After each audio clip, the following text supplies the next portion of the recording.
Hello everyone, how are you? कैसे हैं आप सब?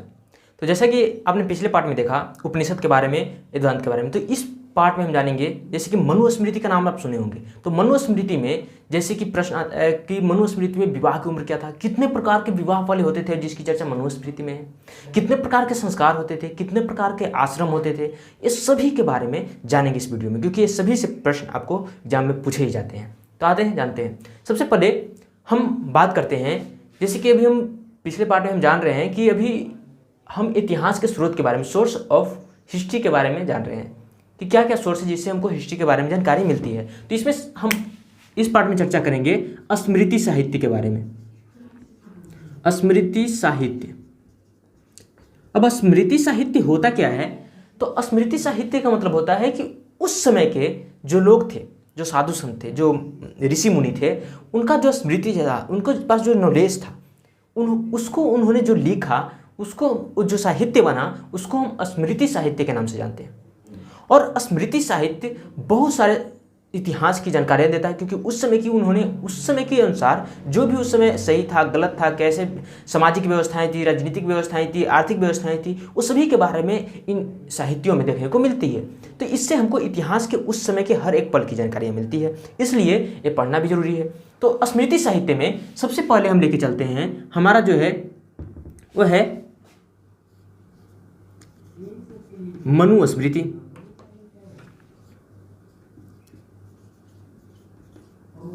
मनुस्मृति क्या है? तो मनुस्मृति ऋषि मनु के द्वारा लिखा गया और उन्होंने इसमें बहुत ज़्यादा बातें लिखी है, जो कि आज के समय में बहुत सारी इनकी बातें कंट्रोवर्सी में भी रहती है। इसमें जो लिखी गई बातें हैं कि क्या सही है, क्या गलत है, और इस पर विवाद होते रहते हैं, वाद विवाद होते रहते हैं। इसके चलते आप इसके नाम भी जानते होंगे। तो मनुस्मृति की जब हम बात करते हैं तो ऋषि मनु ने इसमें बहुत सारी बातें की चर्चा की है, लेकिन जिसमें विशेष बात जो है, जो एग्जाम में पूछे जाते हैं, उसके बारे में इसमें हम चर्चा करेंगे। तो इसमें अगर हम बात करें तो जो विवाह का उम्र दिया गया है, ये हमारा है मनुस्मृति, और इसमें जो है हम पॉइंट बाय पॉइंट देखेंगे। तो इसमें जो विवाह का लड़का का उम्र जो दिया गया है, विवाह का जो उम्र है वो कितना है? 25 वर्ष लड़का का, और लड़की का कितना है? विवाह का उम्र मिनिमम जो है बताया गया इसमें 12 वर्ष। उसके साथ साथ इसमें चर्चा किए गए हैं 16 संस्कार के बारे में।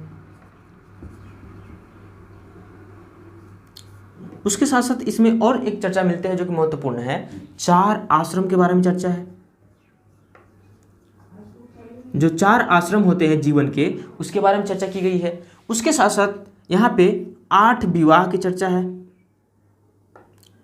8 प्रकार का विवाह, इसकी चर्चा इसमें देखने को मिलता है।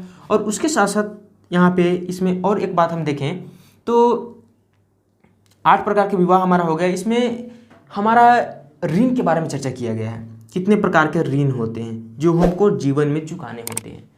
तो ये कुछ महत्वपूर्ण बातें हैं जिसकी चर्चा मनुस्मृति में की गई है। अब हम बात करते हैं, ये तो हमारा कन्फर्म है, ये इसमें तो कोई डाउट नहीं है। अब आते हैं 16 संस्कार के बारे में, जिसमें से जैसे कि बालावस्था में 6 संस्कार होते हैं। इस प्रकार से करके जो अंतिम संस्कार होता है, जब मरने के पश्चात जो संस्कार किया जाता है, जिसको अंतिम संस्कार हम कहते हैं, और उससे पहले का जो संस्कार है वो है विवाह संस्कार। तो इस प्रकार से पूरा जीवन में 16 संस्कार होते हैं, 16 संस्कार किए जाते हैं। तो ये हमारा 16 संस्कार की चर्चा मनुस्मृति में की गई है। उसके साथ साथ 4 प्रकार के आश्रम। अब 4 प्रकार के आश्रम कौन कौन है उसको हम देखेंगे आगे। 8 प्रकार के इसमें विवाह की चर्चा की गई है। तो 8 प्रकार के वो विवाह कौन कौन से हैं? तो इसमें 2 भागों में इसको बांट दिया गया है। एक मान्य विवाह जो कि 4 प्रकार के हैं, और अमान्य विवाह प्रकार से 4 प्रकार विवाह के प्रकार देखने को मिलते हैं, जिसको अगर हम 11वीं क्लास में देखें तो उसमें विस्तार से उस बुक में दिया गया है, तो आप देख सकते हैं। उसके पश्चात यहाँ पे हम ऑब्जेक्टिव पर्पस से ज़्यादा पर ध्यान देंगे। तो यहाँ पे हम देखते हैं 4 आश्रम के बारे में कि वो 4 आश्रम कौन कौन से हैं।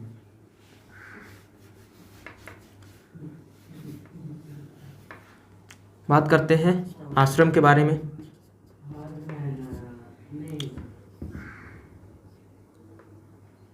अब ये 4 आश्रम कौन कौन से हैं इसको देखेंगे।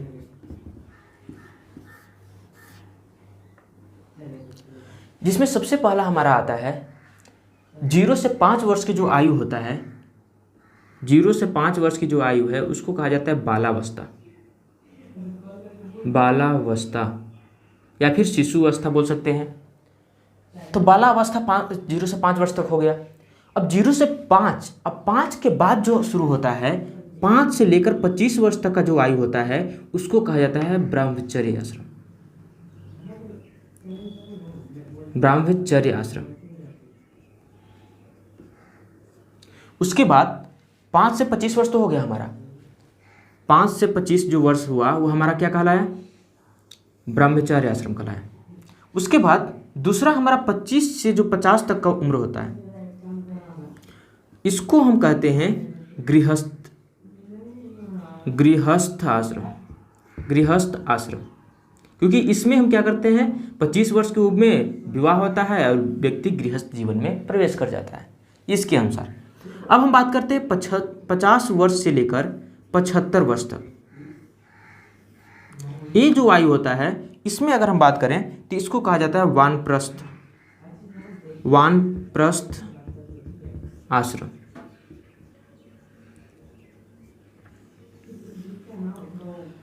पांचवा जो चौथा हमारा है जो अंतिम है 75 वर्ष से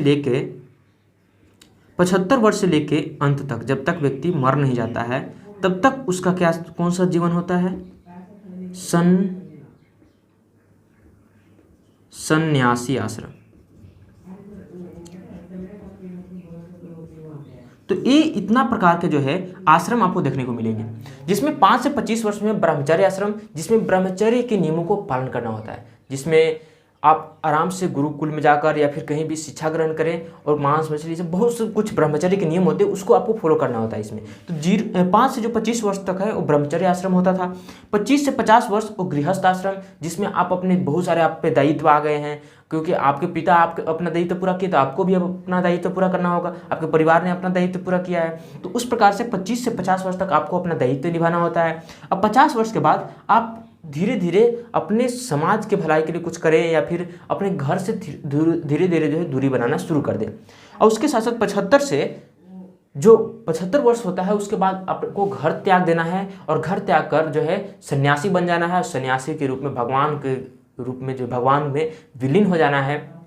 तो ये होता था 4 आश्रम, जो कि आज के समय में तो न के बराबर ही कहें तो इसको फॉलो किया जाता है। तो एक मनुस्मृति में मनु के द्वारा, ऋषि मनु के द्वारा जो दिया गया है 4 आश्रम। उसके बाद जो है इसमें आपको ऋण की भी बात की गई है कि कौन कौन से ऋण होते थे व्यक्ति के ऊपर जीवन में जिसको पूरा करना होता था। तो उस ऋण की अगर हम बात करें तो उस ऋण में हमारा क्या क्या आता है उसको देखते हैं। ऋण कौन कौन से ऋण थे, सबसे पहला हमारा जो ऋण था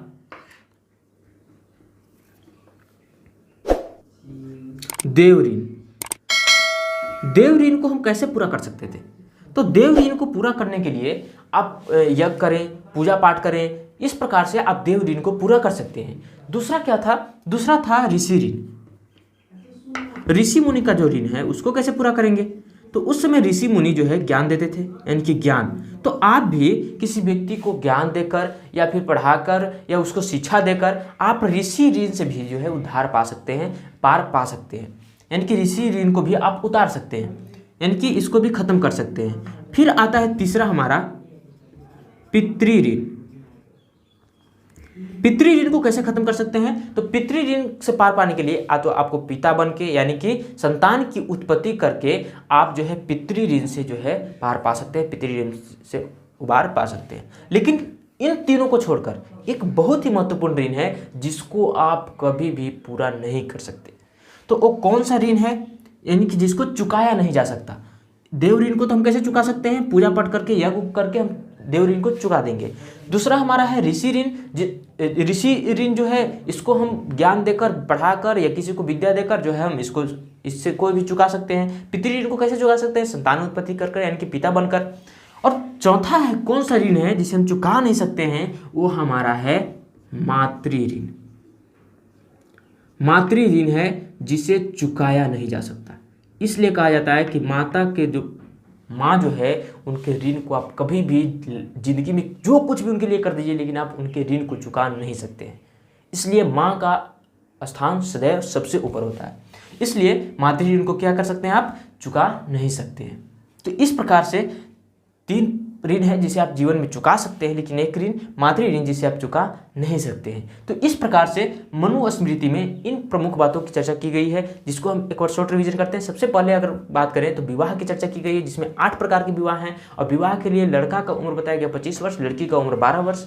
उसके साथ साथ अगर हम बात करें तो इसमें मनुस्मृति में यहाँ पे बताया गया है कि 8 प्रकार के विवाह होंगे, जिसमें 4 अमान्य विवाह, 4 मान्य विवाह होंगे। मान्य विवाह जिसको मान्यता प्राप्त है समाज से, और वैसे विवाह जिसको मान्यता प्राप्त नहीं है, जिसमें से जैसे कि असुर विवाह हो गया, राक्षस विवाह हो गया, गंधर्व विवाह हो गया, जैसे प्रेम विवाह कहते हैं। तो ये सबको समाज की मान्यता प्राप्त नहीं है, तो ये सब अमान्य विवाह में आते हैं। उसके साथ साथ जो है 16 प्रकार के संस्कार की चर्चा की गई है कि एक जिंदगी पूरा जीवन बीतते बीतते 16 संस्कार आपको करना होगा, 16 संस्कार कराए जाएंगे। उसके साथ साथ जीवन में पूरा 4 आपको क्या होते हैं, आश्रम होते हैं, जिसमें 0 से 5 वर्ष तो आप बालावस्था में हैं, तो आप माँ के अधीन रहेंगे, माँ के पास रहेंगे। लेकिन 5 वर्ष से 25 वर्ष तक आप ब्रह्मचर्य जीवन जीना होगा आपको, 25 वर्ष से 50 वर्ष तक आपको गृहस्थ जीवन जीना होगा, और 50 से 75 वर्ष तक आपको वनप्रस्थ जीवन यानी कि समाज कल्याण के लिए कुछ करना है, धीरे धीरे अपने घर से दूरी बनाना शुरू करना है। 75 से आपको घर को त्याग कर सन्यासी जीवन व्यतीत करना होगा, जिसमें भगवान में आप लीन हो सकते हैं, भगवान की भक्ति में। उसके साथ साथ आप इसमें बताया गया है कि जीवन में हमको 3 ऋण को चुकाना होता है, एक ऋण को तो हम चुका ही नहीं सकते। 3 ऋण कौन कौन से हैं, तो सबसे पहला हमारा क्या है, तो वो है हमारा देव ऋण, जिसको हम पूजा पाठ करके या फिर यज्ञ करके हम चुका सकते हैं। दूसरा हमारा क्या है, तो वो है ऋषि ऋण, जिसको हम विद्या देकर ज्ञान देकर लोगों को हम इसको भी जो है चुका सकते हैं। तीसरा हमारा पितृऋण, पिता बन के हम पितृऋण को भी चुका सकते हैं, लेकिन मातृ ऋण को चुका नहीं सकते। ये हमारा हो गया ऋण। अब हम बात करते हैं कि एक और स्मृति है जिसके बारे में चर्चा होती है, याज्ञवल्क्य स्मृति, याज्ञवल्क्य स्मृति। तो मनुस्मृति के बारे में लगभग जो पूछे जाने वाले प्रश्न हैं वो सभी को हमने कर लिया। अब आता है हमारा याज्ञवल्क्य स्मृति। इस स्मृति में कुछ खास चर्चा नहीं की गई, उस समय के जीवन के बारे में, कैसे जीवन लोग जीते थे उसके बारे में सामान्यतः चर्चा की गई है। लेकिन इसमें से एक प्रश्न पूछे जाते हैं कि कौन सा स्मृति है जिसमें जुआ खेलने को भी उचित बताया गया है, यानी कि जुआ खेलना मद्यपान ये सब जो है उसको भी इसमें क्या किया गया है, उचित बताया गया है। तो ये प्रश्न आपको पूछ दिए जाते हैं। उसके साथ साथ आपको नारद स्मृति भी है, ये सब स्मृति भी है, लेकिन ये सब खास कुछ नहीं है। तो इस प्रकार से हमने मनुस्मृति यानी कि स्मृति साहित्य को आज खत्म कर दिए इस पार्ट में, क्योंकि स्मृति साहित्य जो कि हमारा एक सोर्स है इतिहास का, इससे बहुत सारी जानकारियाँ मिलती है, इसलिए इसको पढ़ना जरूरी था। अगले पार्ट में हम देखेंगे महाकाव्यों के बारे में कि कौन कौन सा महाकाव्य है जिससे हमको इतिहास के बारे में जानकारी मिलती है। उसके बाद हम शुरू करेंगे नए तौर से, यानी कि आर्य जो है वो कैसे भारत में आए और उनका क्या समय रहा, कैसे कैसे प्रवेश किए और कैसे कैसे इतिहास आगे बढ़ा। तो इस पार्ट के लिए इतना ही, मिलते हैं एक नए पार्ट में फिर से। धन्यवाद।